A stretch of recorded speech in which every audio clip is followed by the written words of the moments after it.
What's up, Packer fans? Welcome back to another episode of BAM GPD. Today, we're going to look into some Packer news and dive deeper into this matchup versus the Minnesota Vikings. Yeah. So first, Bryson, let's start by kind of covering some from that Matt LaFleur press conference today. So he did speak with the media today, and the big theme of the day was focusing on urgency heading into a massive division stretch. The next 3 games, he said the team really did show some resiliency against the Giants, but he wasn't going to sugarcoat it, right? That's what he said. He wants better execution, cleaner drives, and more consistency amongst the offensive unit as well. Really all 3 units, offensive, special team, and defensive units. And LaFleur, he did make it clear that these next 3 games against Minnesota, Detroit, and Chicago, they're absolutely critical for the Green Bay Packers playoff push heading late into the season. His exact tone today, was that these are really must execute games for the Green Bay Packers, and he expects the team to really alleviate or evaluate their details in all 3 phases, right? He spoke a lot about the run game today because we all know about the Josh Jacobs injury.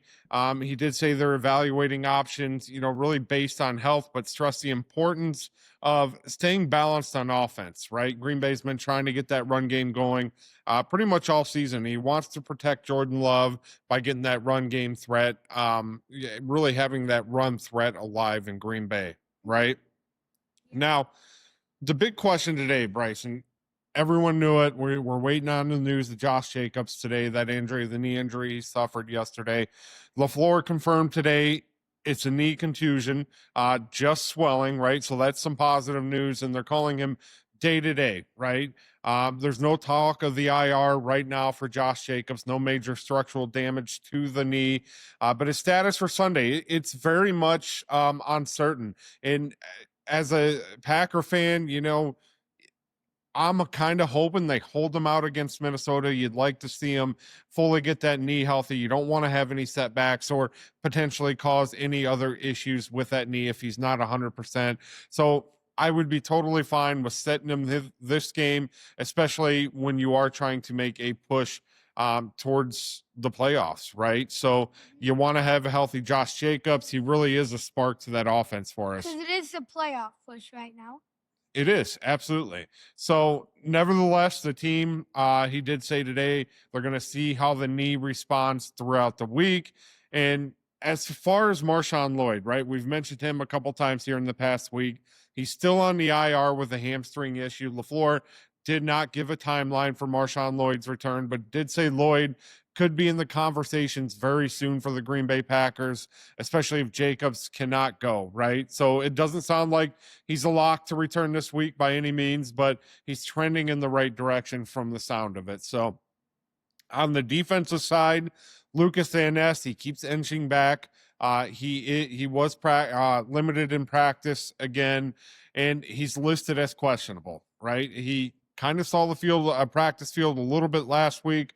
He was the game time decision, did not play last weekend against the Giants, but LaFleur said he's happy with his progress, and he's got a real shot to play this Sunday against the Vikings, and that'll be huge if he can go. If he's active, we all know that's a big boost to the front 7 of that defensive line, especially against a Viking squad that's really been consistent with their protection. We know they have a great offensive line there, so being able to kind of send your best 7 out there against them is which would be ideal for the Green Bay Packers, right? And we know Van Ness, right? He's not your all-pro pass rusher like you see in a Micah Parsons, like you see in a Rashawn Gary, but he plays the run very, very well. He's a big body, and he can set the edge when he's out there.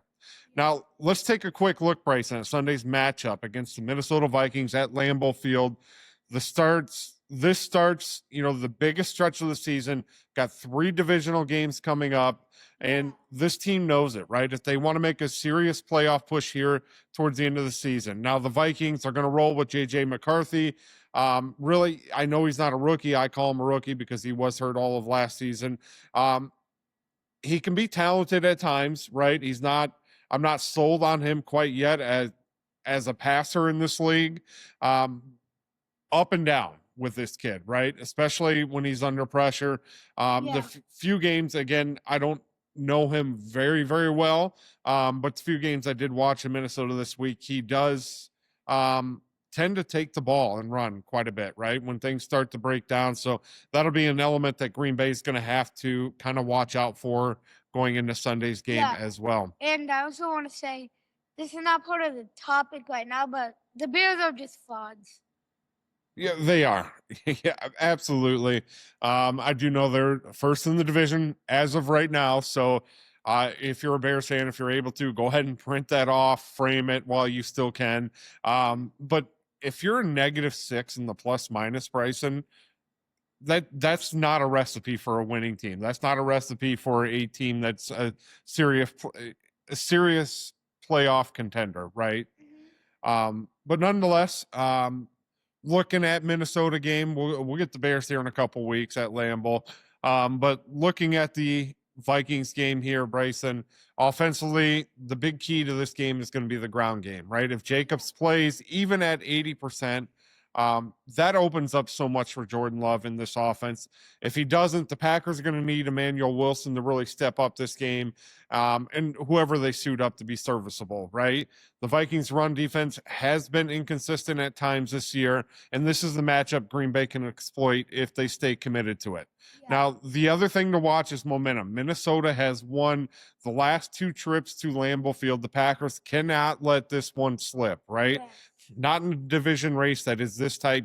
You got 3 teams vying for that top spot right now. And LaFleur really emphasized how every detail is going to matter going into this stretch. And it will, because like 5 out of our last 6 or 7 games, I think, are divisional games.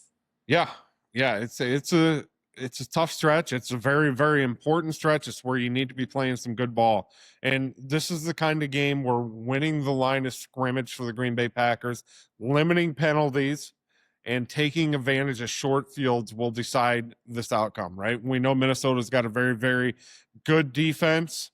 So it's going to be tough to move the ball on them for Green Bay, especially the way our offense has been kind of humming here as of recently. So it's going to be important. And another thing, Dontavian Wicks has to catch the ball. Yes. Yeah. The 7 drops last week, completely unacceptable, right? You know, it kind of brings up some nightmares of the last couple seasons, all the drops we've had. You'd like to see him get that figured out. And for me, that's 100% on the coaching, right? You have to be able to get that figured out. You can't be a great team. You can't be a serious contending team when you're dropping the ball 7 times a game. Again, it's not like they were bad passes either. You go back, you watch that game, the 7 passes, those balls are hitting the receivers in the hands. It's not on the quarterback, the receiving court. They got to get it right, right? Bottom line for this game here, Bryson, monitor Jacobs throughout the week. We'll keep an eye on that for you. Keep an eye on Van Ness's practice reps. I think Van Ness will return. Yeah, I think he'll be back in a limited capacity this weekend as well. And I expect a very physical NFC North game where the Packers need to set the tone early. This is a statement opportunity for the Packers, and it's time to make one, right? And also, a good matchup to look forward to this week is Killington Valentine and Justin Jefferson. That is going to be a fun one. I really hope they put Valentine on Jefferson. I think that's probably your better matchup. I know Keyshawn Nixon's been playing good ball, but I'd like to see Carrington Valentine on Jefferson, right? But the best part is they're just going to track toss between each other. That will be. So get your popcorn ready for that one. So that'll be a fun one. Again, Green Bay's corners have been playing pretty decent, especially with Hobbs out, Valentine kind of taking over that role there.